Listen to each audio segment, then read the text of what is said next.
ಇವೇನು awards ಕಾಣಿಸ್ತಿದಲ್ಲ sir, ಹಾ, ಇದೊಂಥರ ಭಾರಿ ಪ್ರೀಶಿಯಸ್ ಜ್ಯುವೆಲ್ರಿ ಇದ್ದಂಗೆ ನಮಗೆ. ಇದು ಯೂಟ್ಯೂಬ್ ಫ್ಯಾಮಿಲಿ ಇದು ನಿಮ್ದು? ಹೌದು ಹೌದು ಸರ್, ಹೌದು. ನೀವು ಶ್ರೀರಾಮ್ ಬೇನೂರವರು, ದತ್ತಾ ಬೇನೂರವರು, ಮತ್ತೆ ಅಮ್ಮಂದ ಚಾನಲ್ ಇದೆ, ಬ್ರದರ್ ಇನ್ನೊಬ್ರು ಚಾನಲ್ ಇದೆ, ಮತ್ತೆ ನೀವೆಲ್ಲರೂ ಸೇರ್ಕೊಂಡು ಹಂಗೆ ನೋಡಿ ಕರ್ನಾಟಕದಲ್ಲೇ ಹಂಗೆ ನೋಡಿದ್ರೆ ನೀವೊಬ್ಬರೇ ನಂಬರ್ 1 ಯೂಟ್ಯೂಬ್ ಫ್ಯಾಮಿಲಿ. ಹಾ, ಯೂಟ್ಯೂಬರ್ಸ್ ಫ್ಯಾಮಿಲಿ ಅಂದ್ರೆ ಮೋಸ್ಟ್ಲಿ ನಾವೇ ಇರ್ಬೋದು ಸರ್. ಯಾಕೆ ಬೇರೆಯವರು ಫ್ಯಾಮಿಲಿಯವರು ಅಷ್ಟು ಜನ ಇರೋದು ನನಗೆ ಗೊತ್ತಿಲ್ಲ, ಬಟ್ ರೀಚ್ ಆಗಿರೋದು ದೊಡ್ಡ ಮಟ್ಟಕ್ಕೆ ಇರೋದು ಅವಾಗ ಬಂದಾಗ. ಸೊ ಹಾಗಾಗಿ ಕರ್ನಾಟಕದ number 1 YouTube family Benur family. Yes sir. So ಅಲ್ಲೊಂದು ಇಂಟ್ರೆಸ್ಟಿಂಗ್ ಇದೆ ಸರ್. ಇನ್ಫ್ಯಾಕ್ಟ್ ನಾನು ನಿಮ್ಗೆ ಹಳೆ ಎಪಿಸೋಡ್ ಅಲ್ಲಿ ಜಾಬ್ ಕ್ವಿಟ್ ಮಾಡೋದ್ರ ಬಗ್ಗೆ ಹೇಳಿದ್ದೆ. ಹೌದು. ಆ ವೈಫ್ ಒಂದು ಮಾತು ಹೇಳಿದ್ರು, ನಾನು ಜಾಬ್ ಕ್ವಿಟ್ ಮಾಡಿದ್ರೆ ನಾನು ಬೇರೆ ಇಂಜಿನಿಯರ್ ಅಂತ ಮದುವೆ ಮಾಡಿದ್ದಾರೆ, ನೀವು ನೋಡ್ರಿ ಕೆಲಸ ಮಾಡ್ರಿ ಅಂತ. ಹೆಂಗೆ ಅಂತಂದ್ರು. ಸೊ ಅದು ಹಾಗಾಯ್ತಲ್ಲ.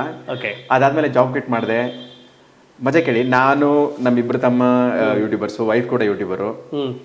ಇವತ್ತು ಸವಿತಾ ಅವ್ರ ಸಿಸ್ಟರ್ಸ್ ಕೂಡ ಯೂಟ್ಯೂಬರ್ಸು. ಹೌದಾ? ಕನ್ನಡತಿ ಅಡುಗೆ ಅಂತ ಒಂದು ಒಳ್ಳೆ ಚಾನಲ್ ಬಿಲ್ಡ್ ಮಾಡಿದ್ದಾರೆ. ಓಕೆ. ವೀಕ್ಷಕರಿಗೆ ಉತ್ತರ ಕರ್ನಾಟಕ ಸ್ಟೈಲ್ ರೆಸಿಪೀಸ್ ನೋಡ್ಬೇಕು ಅಂತ ನೋಡ್ಬೋದು. ಕನ್ನಡತಿ ಅಡುಗೆ. ಓಕೆ. ಅದು ಸವಿತಾ ಅವರ ಸಿಸ್ಟರ್. ಓಕೆ. ಸವಿತಾ ಅವ್ರ ನನ್ನ ವೈಫ್ ಅವ್ರದ್ದು ಅವ್ರದ್ದು ಒಂದ್ 2 ಚಾನಲ್ ಇದೆ. ಅವ್ರು ಕೂಡ ಶುರು ಮಾಡಿದ್ರು, ಅವ್ರ ತಂಗಿಯವ್ರು ಕೂಡ ಶುರು ಮಾಡಿದ್ರು. ಸೊ ಬರೀ ನಮ್ಮ ಫಸ್ಟ್ ಸರ್ಕಲ್ ಅಲ್ಲಿ ನೋಡಿದ್ರೆ ಏನಿಲ್ಲ ಅಂತಂದ್ರು ಒಂದು 12 ರಿಂದ 15 ಯೂಟ್ಯೂಬ್ ಚಾನಲ್ಸ್ ಇದೆ ಸರ್, ಎಲ್ಲ ಮಾನಿಟೈಸ್ ಆಗಿರೋದು. ಓಕೆ. 12 ರಿಂದ 15 ಯೂಟ್ಯೂಬ್ ಚಾನಲ್ಸ್ ಸರ್ಕಲ್ ಇದೆ. ಸರ್ಕಲ್ ಅಲ್ಲೇ.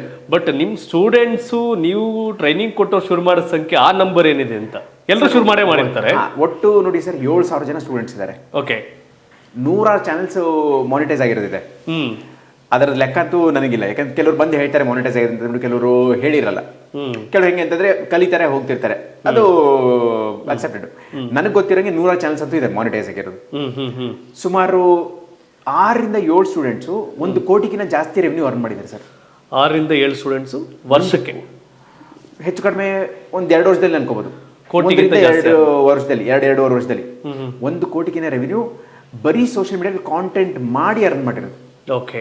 ಅಫಿಲಿಯೇಟ್ ಅದೆಲ್ಲ ಬಿಟ್ಟು ಆದ್ರೆ ಸೇರ್ಕೊಂಡು ಸರ್, ಈಗ ಉದಾಹರಣೆಗೆ ಸಾಫ್ಟ್ವೇರ್ ಇಂಜಿನಿಯರ್ ಬಂದ್ಬಿಟ್ಟು ಓಕೆ ಅಂತ ಅವ್ನು ಒಂದು 80,000 1 ಲಕ್ಷ ಸಂಬಳ ಬರ್ತಿರ್ತೇನೆ. ಹೌದು.